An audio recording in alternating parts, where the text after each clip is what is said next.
May nga po, Negros. Ini ang Digicast Negros X. Ang nagapangunang napulo ka mga balita sa Isla Sang Negros ang amo ni kadulong sa inyo. Updin ninyo kami via Facebook, YouTube, kag sa Kika Channel 11. Kag sumubatian mo kami sa FM station nga 91.1 FMR Bacolod. Kag yari na ang top 10 nga mga balita sa Negros subong adlaw. Animal Welfare Group desmayado sa ginaligar pagpamatay sa mga layaw nga ido sa San Sebastian Cathedral. Pamunuan sa simbahan, nagpanginwala sa abong aligasyon. May kapin sa 40 ka mga street dancers na lipungan sa Pacul Festival sa Santa Catalina, Negros Oriental, bangod sang init. Civil Registrar's Office sa Bacolod ginaimbestigahan kung paano na-issuean sa birth certificate ang isa ka Chinese national. Ginaligar, duha ka minor de edad nga magpakaisahanay nga katapos ang NPA na dakpan mga armas nakuha sa ila sa Don Salvador Benedicto. Kaag sa Good Vibes, rest house for rent lagawan ta sa tripping ni Roming kag 7 ka mga pamilya nabuligan sa mga pulis sa Baganihan. Tinatanan sa Digicast Negros X. Sa number 10,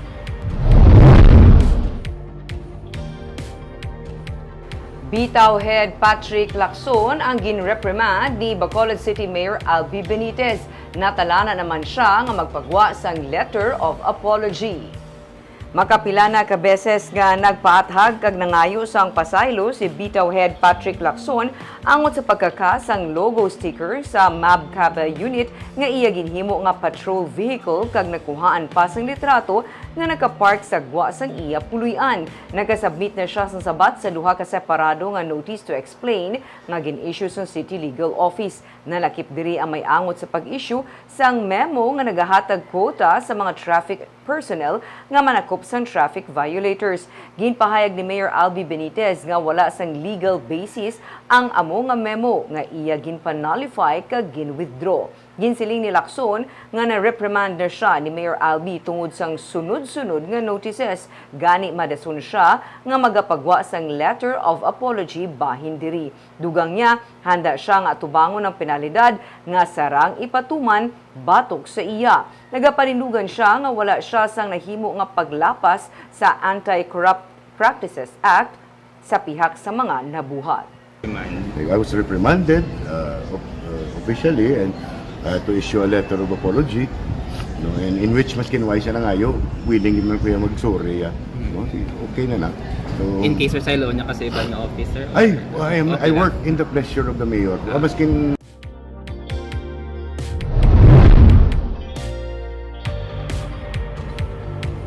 Sa number 9, nagsaka sa 13 ang kumpirmado nga pertussis cases sa Negros Occidental. Ini base sa datos nga gin-release ng Provincial Health Office subong adlaw. Sunod sa kay Provincial Health Officer Dr. Girly Pinungan, may 54 ka pertussis-related cases ang probinsya. 13 diri ang confirmed pertussis cases. Nalakip sa 13 ang isa ka bulan nga lapsag nga lalaki nga damlag pa nagtaliwan.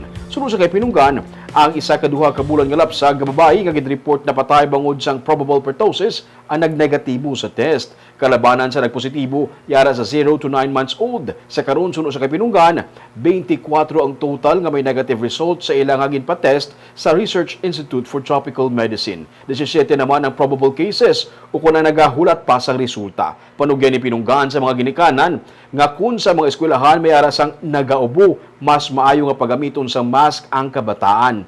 Mas madasig ang latnanay karon labi na sa kainiton sang panahon. Kung may ginabatsag, mas maayo nga magpakonsulta sa sentro o kung sa kaugalingon nga doktor.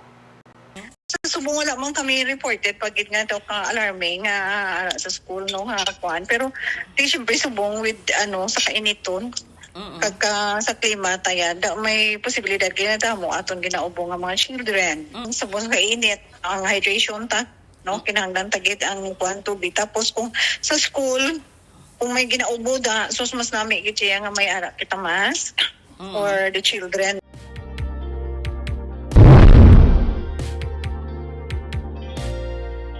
Sa number 8, inventory sa citation tickets ang ginapatigayon karon sang City Legal Office agud to mapatod ang ginballpen nga mga resibo sa Treasurer's Office.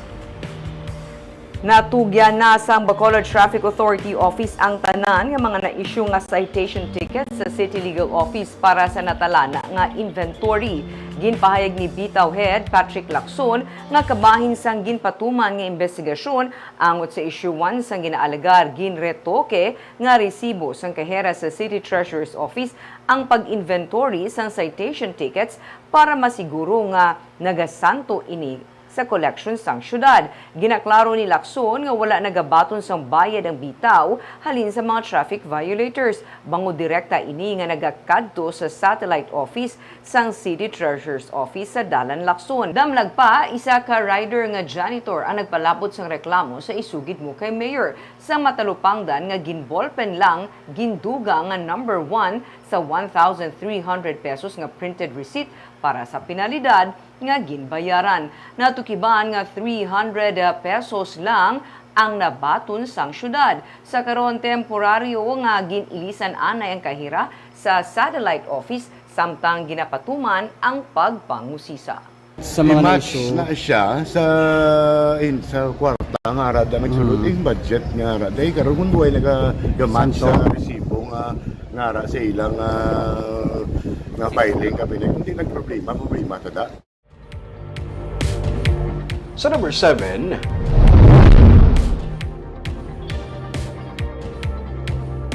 duha ka mga minor de edad nga magpakaisahanay nga ginaaligar katapos ang NPA ang nadakpan sang Army kag PNP.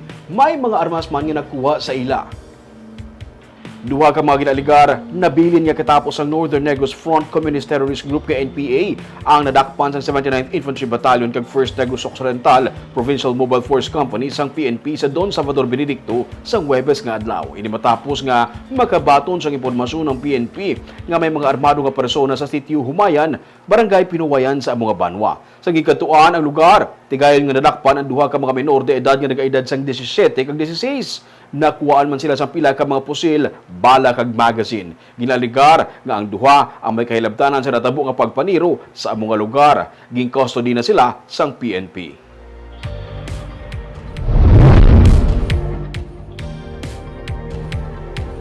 Sa number 6, tricycle driver patay sa pagpaniro sa Barangay Kabug sa Bacolod. Dead on arrival sa ospital ang tricycle driver nga ginkilala kay Teresito Hepelga, 56 anyos, matapos gintiro sa Block 2, Lot 85-86 Deca Home Subdivision, Barangay Kabug, Siyudad sa Bacolod, Huwebes sang hapon. Suno kay Pulisya Captain Michael Tuburan, ang hepe sa Police Station 9, nagapark si Hepelga sa kilid sang dalan sang ginpalapitan sang wala makilala nga suspetsado kag gintiro. Ginhingagaw pa dala ang biktima sa ospital apang gindeklarar nga patay na pag-abot didto bangod sa malubha nga pilas sa ulo. Sa karon nagapangita pa ang kapulisan sang dugang nga CCTV footage para sa pagkilala sa suspetsado. Usisaon man ang iya pamilya para mahibaluan ang motibo sa krimen.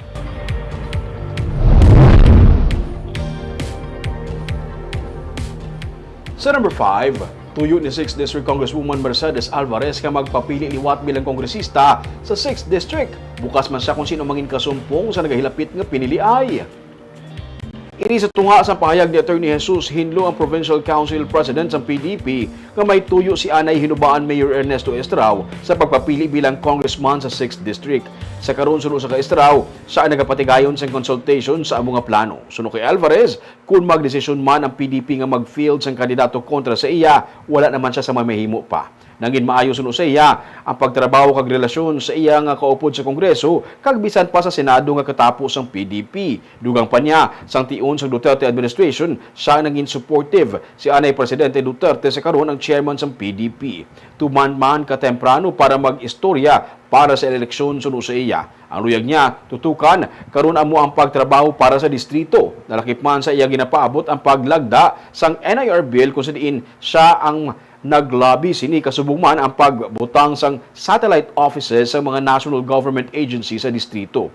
Yara karon sa first term si Alvarez sa 2010, nagserbe man siya bilang congresswoman kag natapos ang 3 ka termino. So, I don't know if they decide na mag-keep a candidate against me, why magugulong na mo? Oo, and anybody can run. But are you... I've worked with PDP before. I mean, tagamot sa mga friends ko in Congress and senators.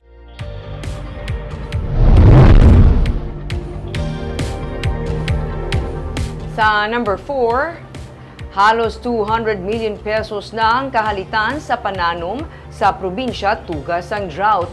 Bulig para sa mga mangungumang apektado ang ginahinyo. Sa April 16 nga report sang Office of the Provincial Agriculturist kay Governor Eugenio Jose Lacson, 197.1 million pesos ang ginreport nga kahalitan. 192.2 million ang halit sa humayan. 4.9 million pesos naman sa maisan. Kadaman sa mga banwa kag syudad nga apektado ang yara sa sur sang Negros Occidental. Ang banwa sang Kawayan nga sakop sang 6th District ang may pinakadako nga kahalitan, 66.1 million pesos. Nagasunod ang Cabancalan City nga sakop man sang 6th District nga may yara sang 41.9 million pesos nga kahalitan. Damlag pa ang Cabancalan City kag banwa sang San Enrique ang nagdeklara na sang state of calamity. Suno kay 6th District Congresswoman Mercedes Alvarez, siyang naghinyo na sang bulig sa Department of Social Welfare and Development kag Department of Agriculture para mahatagan sang assistance ang mga apektado nga mangunguma. Bilog nga distrito sa 6th District ang nagreport sang kahalitan tugas sang tuman nga kainiton. We've been asking Department of Agriculture and the SWD for assistance sa mga farmers natin na affected by the drought. Thankfully, for the past few days, once na may kaulan. Pero on my part, I personally bought my own water tank. Going around the parang water.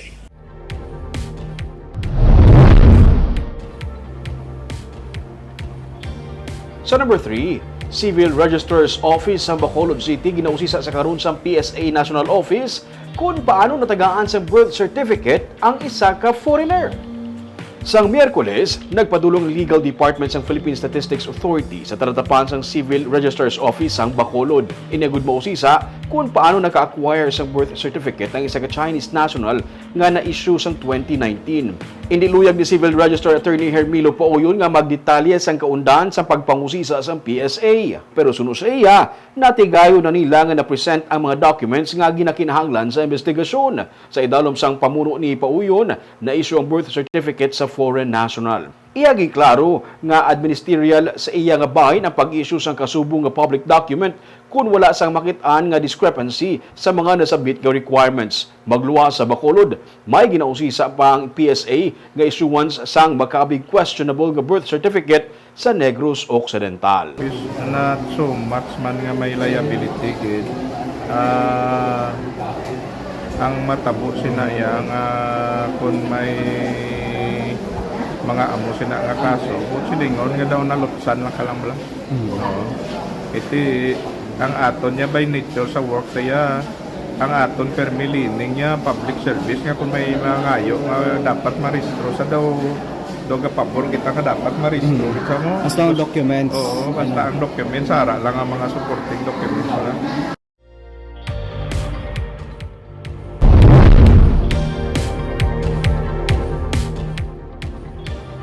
Sa number 2, kapin sa 40 ka mga festival street dancers sa Santa Catalina, Negros Oriental ang nagkalalipungan sa street dancing bangod sang kainiton.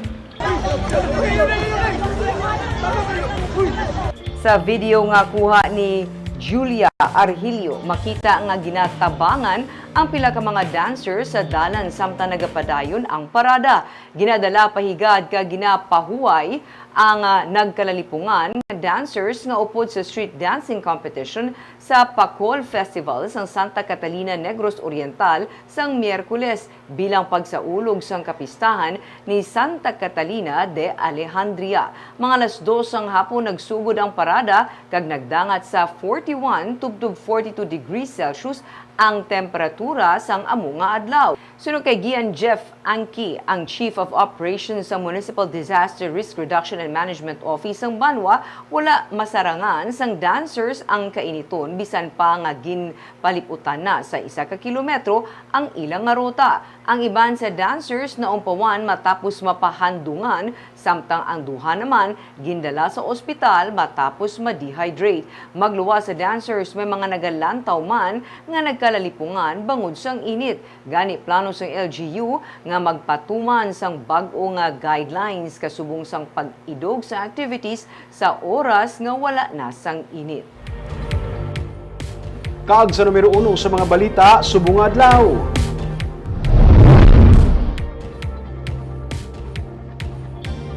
Animal Welfare Group dismayado sa ginaligar pagpamatay sang layaw nga ido sa compound sa San Sebastian Cathedral sa Bacolod City. Pero pamunuan sa simbahan nagsiling nga wala man sa may nagmando sa pagpamatay sang ido kag hindi ini nila mahimo. Yaring report ni Nico Delfin. Nagalain ang buot sang katapos ang Animal Rights Welfare Organization sang may baluan nga wala na ang mga layaw nga ido kag kuring sa palibot sang San Sebastian Cathedral nga sadto ila ginasapupo. Nalakip na dari ang ido nga si Cindy Ocon Maria nga ulihi nakitaan nga nagabusong. Ang founding member sang Spay and Neuter Negros nga si Greenfield Ramirez wala na punggan nga ipost sa social media ang kaakig sang may baluan nga ginpadispose sang pamunuan sang simbahan ang mga layaw nga ido kag kuring. Mismo staff man sang simbahan ang nanugid suno sa iya. Kag hindi ko kayo imagine ang suffering si Maria sang ginhigot niyo sang alambre ang snout. Ginigot yung iyang mga limbs, ginsulod sa sako, kag ginubra niyo pa sa iban nga papis. Nasubukan gid ko sa nadangtan niya, especially nga mabalaan mo pa kung sino nag-ubra sina sa iya. Mga sila ning mga so-called nga alagad sang Dios. Kag wala man nila gina-practice ang gina-preach nila. So, para sa akon, kahuluya na sa ginubra nyo, kailinit, kay kahuluya. Ang grupo nga Back Project PH nagaupod sa Nanday Ramirez sa paghinyo sang ustisya para sa mga kasubong Nanday Cindy. Kag iban pa nga mga layaw nga mahimo nangin biktima sang animal abuse sa compound sang cathedral. Brutal sang ginhimo nila kay Cindy. Tani, naminsan kanya sang mayo, pwede lang gid nga mangita ka sang mayong manug adap, damo da sang manug simba, damo da sang nagasilimba sa may katedral. Pwede lang gid nga maka-offer ka nga ipa-adapt ang ido nga iamuhon nyo gid to. O pwede lang gid nga idulong nyo dito sa pound. Masiling ka nga kapila ka na magtawag sa pound, wala man ano. Hindi na pwede, padre, ya kamo na tuya kung isurrender yung isang ka ido, kamo na tuya mismo ang magdulong sa ido sa pound. Sa statement agin padala ni Monsignor Ronald Quijano, iyagin sila nga wala siya naghatag sang kun anuman nga mando nga patyo na mga layaw nga ido sa vicinity sang katedral. Nag-coordinate sila gani kuno sa barangay kung paano i-handle ang pagkuha sa mga ido nga delikado man sa mga sumilimba. Gindugang niya nga wala nagatolerar ang simbahan sa kun anuman nga size ang pagsakit sa kasapatan kay ini sila tinugaman sang Ginoo. Sunod naman kay Diocese Bacolod Bishop Patricio Buzon, hindi matuod nga ginpamatay ang mga ido kag hindi ining una nga insidente nga ginpasibangdan sila nga nagpamatay sang ido. It never happened. He was even he's surprised that that allegation was made. Never. One thing is that there are so many stray dogs, and he went to the barangay to see how that can be addressed by the barangay, because at first he wanted to go to the city. Sabi nila na katuan ay sa barangay ang protocol. So, yung katuan, wala man natabo. Pagkadto sang Digicast Negros sa San Sebastian Cathedral, mayara pa sang ido sa sulod sang simbahan samtang nagamisa. Natungod sang reklamo sang Animal Welfare Group, luyag ni Councilor Celia Flor ang pamuno sang Committee on Gender, Senior Citizen and Animal Welfare sang Konseho sang Bacolod nga ini ang mapausisa. Para kay Flor, may proseso nga ginasunod agud matagaan atensyon ang problema angot sa mga layaw nga hinuptanan. Inquiry ta anay kay base kung huring-huring. Pero definitely hindi gina pwede. May clamor sa Animal Welfare Act, that is illegal, a violation of the rights of the animals. Kag may penalties ina. Bago lang man natapos ang pagpakayo sang City Pound sang Bacolod. Nico Delfin para sa Digicast Negros.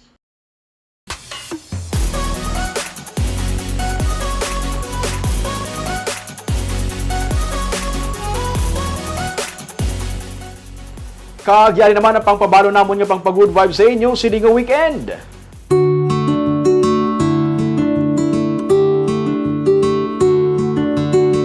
Quick weekend getaway ang ginapangita nyo. Pwede ka mo diri sa sini nga cabin type nga balay. Pwede ini marentahan. May kwarto, banyo, kusina kag kalan-an. Sampay nagkakape-kape ka diri. Amo sini ang imo nga views ang bukid. Kag may malapad nga swimming pool. Buwas aton ini katuan sa tripping ni Ruming at 10 a.m.